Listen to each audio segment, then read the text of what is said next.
Olá, seja bem-vindo ao TV Câmara Entrevista. E no programa de hoje vamos falar com Gilberto João Machado. Ele que é oleiro e agora escritor. Ele escreveu o livro O Caminho da Ponta de Baixo, dos Oleiros e das Olarias. Muito obrigado pela sua presença aqui no programa. Muito obrigado, agradeço a oportunidade. E vamos falar do nosso livro, essa idealização que resultou, de oleiro resultou no livro. Como é que foi essa iniciativa? Como é que surgiu a ideia de escrever um livro sobre as olarias e sobre os oleiros? Primeiro veio pela nossa história, pela a história de família que lá em casa meus pais, meus avós, bisavós, tanto por parte de pai e de mãe, tinham olaria. E eu aprendi a fazer louça com eles. Já na década dos anos 60, eu aprendi a fazer. E até a idade escolar e a idade de 17, 18 anos eu vivi da olaria, na olaria de produção realmente. E depois a gente saiu, foi estudar, foi viver praticamente na ilha e dormir à noite em São José. Mas em São José as olarias começam a ser praticamente desmontadas em função do desenvolvimento industrial, porque a louça de barro produzida em São José era a louça de barro utilitária. Né? E daí para frente a gente teve outra atividade. E a coisa começa a surgir, a ideia na década de 90, surge uma ideia da prefeitura também, quando a ideia começa a morrer, de criar, de lançar, de criar uma escola para isso. A partir da criação dessa escola, que foram os meus parentes também que estavam juntos lá, do tio Joaquim Medeiros, e que inclusive o local lá da escola lá era onde era a olaria deles. Eu comecei a colaborar com isso aí e começou a me surgir a ideia de assim, vamos juntar tudo isso e botar no livro, porque até então ninguém tinha essa história em São José, a história dos açorianos, a história da louça de barro, das olarias.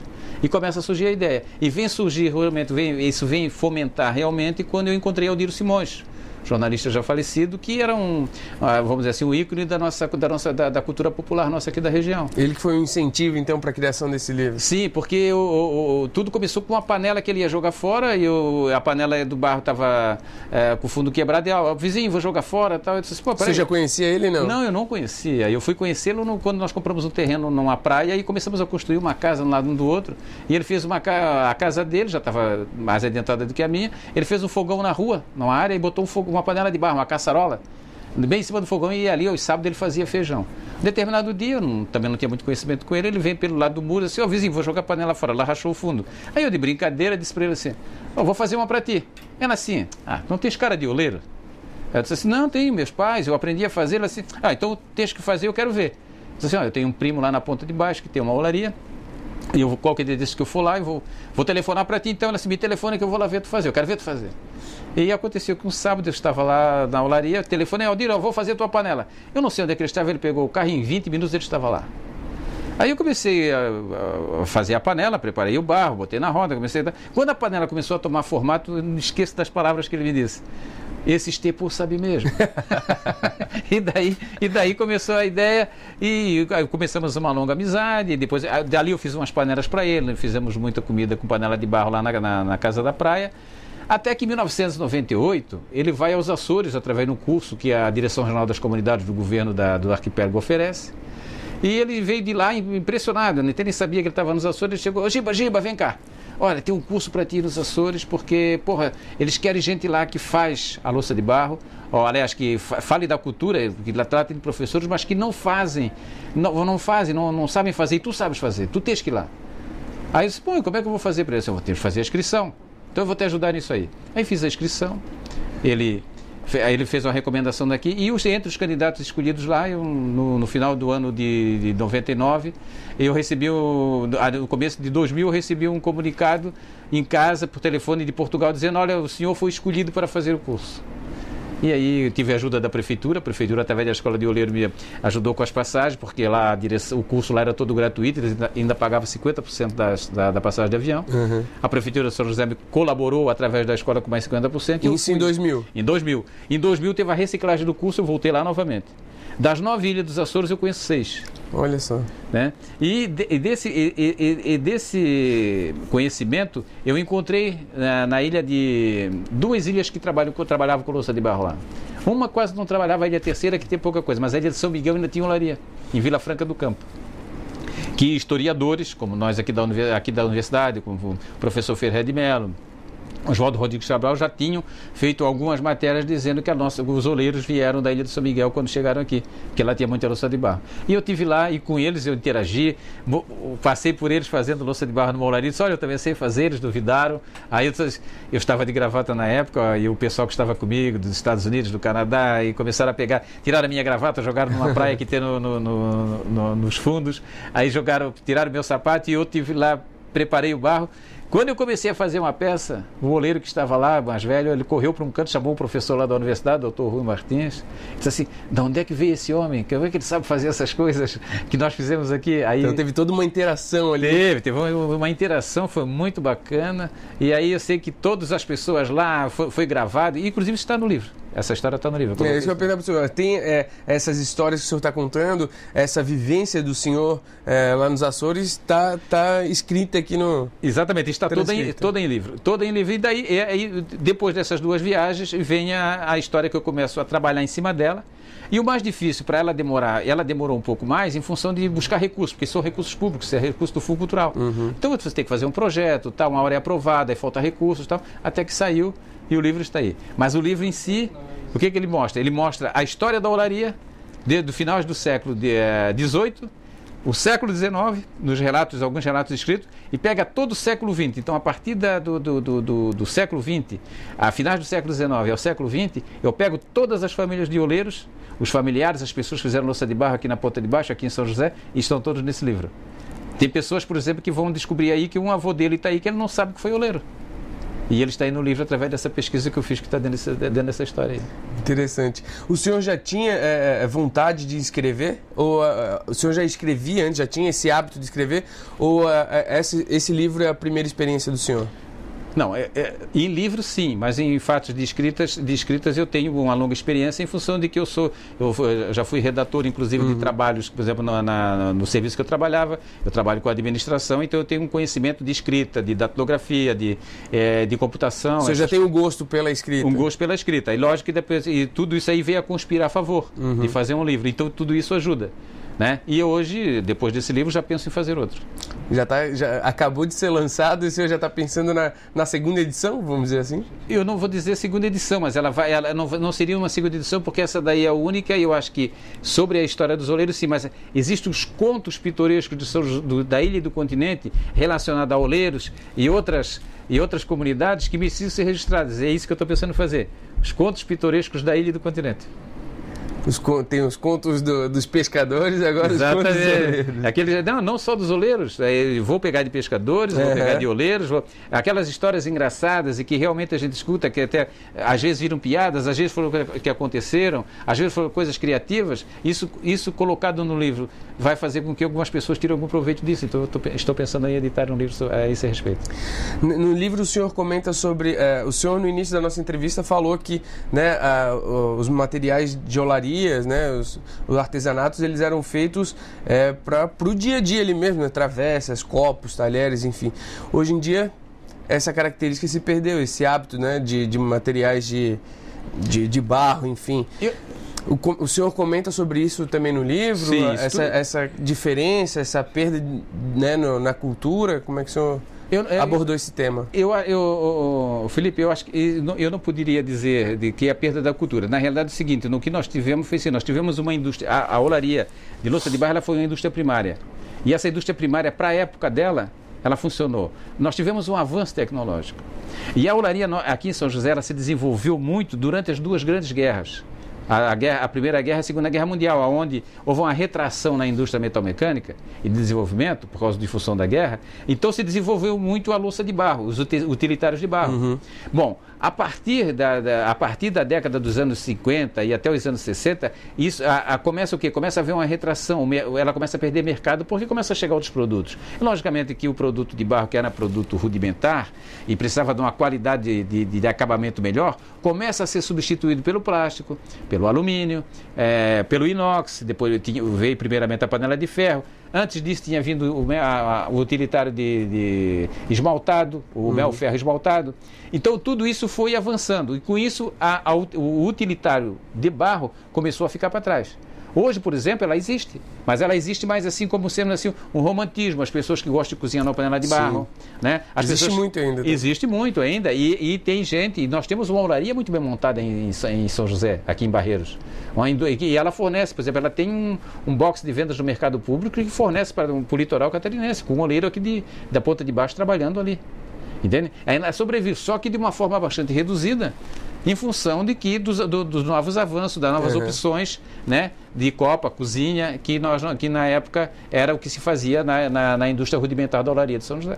O senhor estava falando no início da entrevista que o material de olaria, né, ela tinha tido uma baixa, e lá, né, pelos anos 90, anos 2000, a prefeitura quis dar um novo crescimento, um novo boom, aparecer, né, a olaria e não deixar morrer essa tradição tão forte aqui de São José. Como é que o senhor vê agora? Agora nós temos duas olarias aqui, né, uma na beira-mar de São José e a da ponta de baixo, que o senhor bem conhece. E essa está voltando à tradição, as pessoas têm muitas exposições, as pessoas estão conhecendo, voltando a conhecer, né, os jovens conhecerem mais esse produto. Como é que o senhor vê essa volta, esse crescimento aí dos produtos de olaria? Olha, isso é salutar, isso aí isso é saudável, não deixar morrer a cultura. E quando a prefeitura teve a ideia de fazer a escola lá, justamente foi para isso.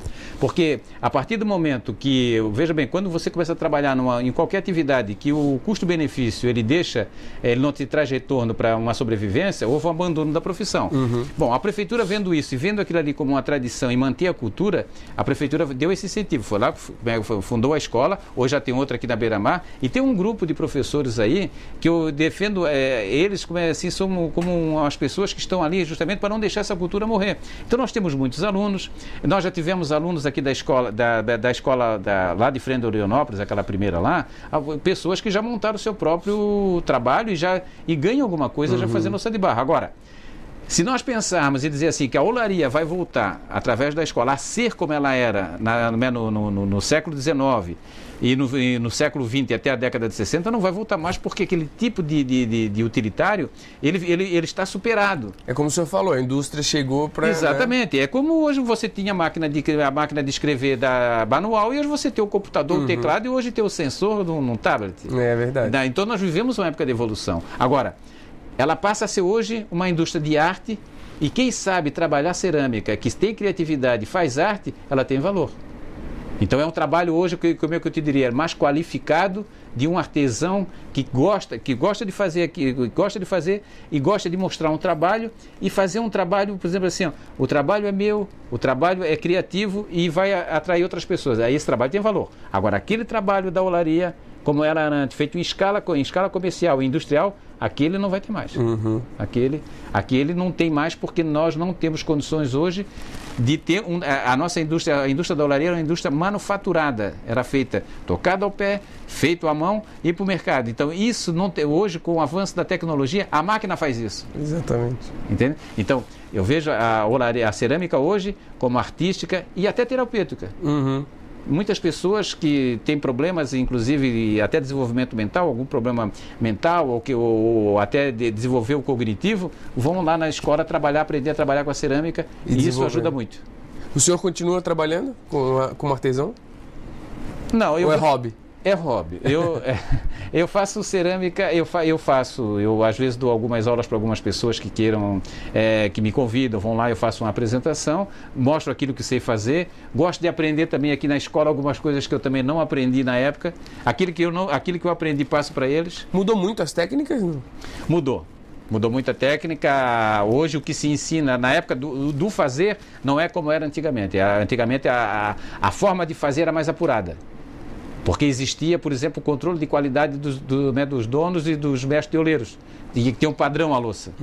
Porque ela era feita em escala, por exemplo, 100 canecas. E as 100 canecas tinham que ficar igual. As 100 leiteiras ou os 100 boiões tinham que ser... Então tinha que ter um padrão de qualidade pela mão. Hoje mudou? Hoje mudou. Hoje qualquer pessoa chega ali e faz uma peça e ele faz... esse é o meu estilo. Não, antes não tinha estilo. Tinha que ser o estilo da direção da olaria, que nós queremos a peça assim. né? Então ela mudou muito com relação a isso. E as técnicas de aprendizado mudaram. Porque hoje, por exemplo, o barro vem para nós já amassado em cilindro. Antes era amassado no engenho do amassador, era tocado a cavalo. Inicialmente era batido em cima de uma mesa, o barro vinha in natura, batido, todo preparado como se faz pão, para depois voltar a trabalhar na roda. Era o verdadeiro artesanal mesmo. O verdadeiro artesanal, quer dizer, era um serviço bruto, né? Que precisava um emprego da força e de muito suor. E exigia mais esforço do artesão também, né? Muito esforço. Veio facilitar, né? Essa tecnologia também que a gente está falando, que deixou um pouco de lado a louça de barro, ela também veio facilitar aquele artesão que trabalha ainda com esse tipo de material. Uma das coisas, Felipe, que as duas escolas aqui eu tenho observado, e até vou conversar com eles a esse respeito, é que eles têm aquelas rodas ainda tocadas a pé. Uhum. E aquilo ali, eu acho fundamental, aquilo ter ali na escola, mas não ser o instrumento, não ser só aquele instrumento para ensinar a pessoa a fazer o processo de iniciação. Porque hoje nós já temos tornos elétricos. Uhum. E que a eletricidade troca, a gente senta na frente dele, eu tenho inclusive um que a gente só modela a peça e a eletricidade toca. Por quê? Veja bem, olha, uma senhora hoje, uma pessoa de mais idade que queira chegar lá trabalhar ou aprender, ou que tem um processo de iniciação, ele vai ter dificuldades, porque nós tínhamos também, quando eu comecei a aprender, a tocar com o pé e fazer. Uhum. Entende? Então, deve ter o torno lá. Essa coordenação, né? Essa coordenação ela é muito difícil, não é qualquer pessoa que faz isso. Então, uma pessoa para vir de fora, chega lá, senta, bota a pessoa lá na roda para aprender. Aí ela vem toda entusiasmada, mas ela vê tanta dificuldade daqui a pouco, ela pode se estimular. Uhum. E se ela for, se aquilo ali for um processo que for mostrado para ela, está lá. Se ela quiser, está lá. Mas se tiver a opção do torno elétrico, é muito mais fácil, eu acho que ela vai dar mais opções, mais facilidades para as pessoas aprenderem. Seu Gilberto, voltando ao livro aqui. Vamos lá. Como é que foi a escolha das pessoas para fazer essa entrevista e dar esses depoimentos? Foi muito difícil o senhor reunir esse pessoal? Ou o senhor, como, né, vivenciou todo esse período aí da olaria aqui, né, de São José, já tinha as pessoas mais próximas ali e foi mais tranquilo selecionar para o livro? Olha, primeiramente é o seguinte, essa facilidade ela existiu em função, porque em épocas atrás nós vivíamos muito em comunidade. A comunidade que, eu, por exemplo, morava cá no começo da Ponta de Baixo, ou cá na Praça de São José, a gente conhecia os moradores. Uhum. Então a gente se conhecia, passava na frente da coisa e se cumprimentava. A vivência era uma vivência da comunidade. Então quando chegou na época desse livro, dada essa convivência que eu tinha, eu procurava a casa das pessoas, as pessoas sabiam quem eu era. Entendi. Entendeu? Porque eles me conheciam. Hoje, se você chegar uma pessoa hoje para fazer uma entrevista e for na casa de alguém, o cara fica com receio. Não, antes a gente se conhecia. Então, esse contato de pesquisar, de saber, de procurar saber mais sobre aquela pessoa, sobre aquele oleiro, eu tive essa facilidade porque a partir do momento que eu chegava e buscava essa informação e me apresentava, as portas eram abertas para mim. Então, eu tive bastante facilidade. Todas as pessoas a quem eu procurei jamais me sonegaram a informação, me deram as informações e me levaram a outras informações que eu não tinha. E selecionar, porque eu acredito que o senhor tenha feito uma pesquisa muito grande e depois foi condensando, né? Como é que foi selecionar o que o senhor achava mais interessante ou mais importante colocar no livro? Olha, aí tem um aspecto interessante. Os estudos até então feitos, as pessoas quando falavam e registravam, eles diziam, olha, lá tinha uma olaria, mas não falavam quem eram os personagens. O meu livro ele se ateve aos personagens. Uhum. De mostrar quem era. E a todos os oleiros e os familiares deles, eu fiz para cada oleiro e para cada familiar que estão envolvidos no livro e que fez louça de barro, eu fiz uma pequena biografia dele.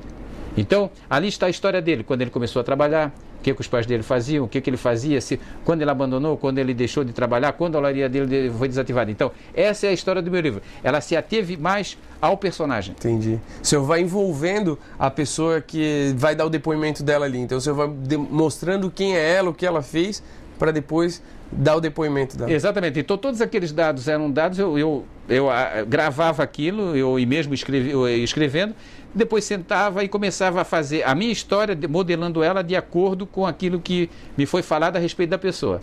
E até agora, as pessoas que têm lido o livro, que têm lido a respeito dos seus familiares, dos seus oleiros, têm me ligado dizendo, mas era isso aqui mesmo.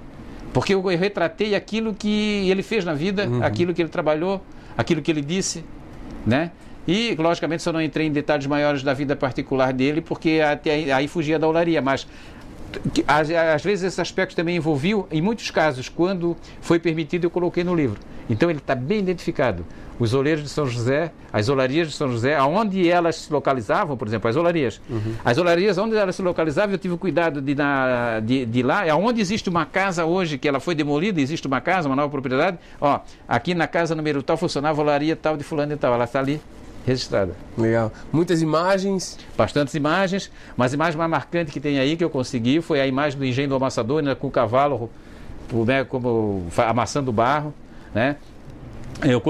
Nós conseguimos registrar também o barro saindo do barreiro, de lá, vindo de Palhoça, chegando até São José, né? Temos imagens aqui. Temos imagens, tem bastantes imagens. Mostrar algumas imagens. Pode ir falando das imagens aí que o senhor... Vai folhando. Vamos pegar aqui, imagem das pessoas que dão o depoimento, o senhor está... Nós temos várias imagens aqui, por exemplo, essa imagem aqui, por exemplo, isso aqui é de uma olaria. Aqui, deixa eu só mostrar aqui, só um minutinho. Pega daí? Pega. Isso aqui, eu não estou identificando aqui agora essa... Vamos passando aqui então. Vamos lá, aqui ó, na roda de oleiro. Veja bem, aqui na roda de oleiro, aqui nós estamos tendo aqui várias pessoas aqui, o oleiro trabalhando. Nesse caso aqui, ó, essa roda de oleiro aqui.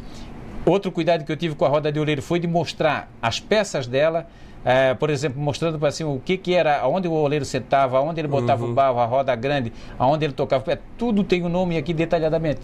O senhor detalhou tudo, então... Exatamente. Por exemplo, um amassador de barro, onde era o que era o coxo, o que era o peão, o que era a almanjarra, aonde o cavalo puxava aquilo ali, onde fazia, como é que se levava o barro para dentro da olaria. Então, todo um detalhamento nesse aspecto. E ele está todo ilustrado, o livro, dentro dessas observações e desses registros aí. Bom, senhor Gilberto, a gente ficaria aqui o dia inteiro, a tarde inteira conversando sobre o livro, mas eu acho que também é bom deixar um pouquinho as pessoas curiosas para querer se interessarem em ler o livro. E os livros estão sendo vendidos aonde? Esses livros que nós fizemos agora, que foram distribuídos ontem lá no lançamento... eu não podia... No lançamento? No lançamento. Então, a gente foi através do Fundo Cultural. No caso, nós não temos mais livros hoje para serem distribuídos por esse projeto. Então, o que nós estamos fazendo? A APA, Associação dos Professores e Alunos lá da escola, mandou editar alguns livros, que me parece que são 100 ou 200 livros, e estão à venda lá na Escola de Oleiros. Na ponta de baixo. Na ponta de baixo. Então, procurando lá o professor Luciano, que é o presidente que está cuidando dos assuntos da APA, procurando por ele, esse livro está à venda lá com ele. Quem quiser algum livro, pode procurar com ele que vai encontrar. Então tá bom. Muito obrigado pela sua entrevista aqui com a gente. Muito obrigado também. Você ficou interessado, então, em saber mais sobre o livro O Caminho da Ponta de Baixo, dos Oleiros e das Olarias? O seu Gilberto já falou, na Olaria da Ponta de Baixo, aqui em São José. E eu quero agradecer a sua companhia e espero você no próximo programa com um novo assunto e um novo convidado. Até lá!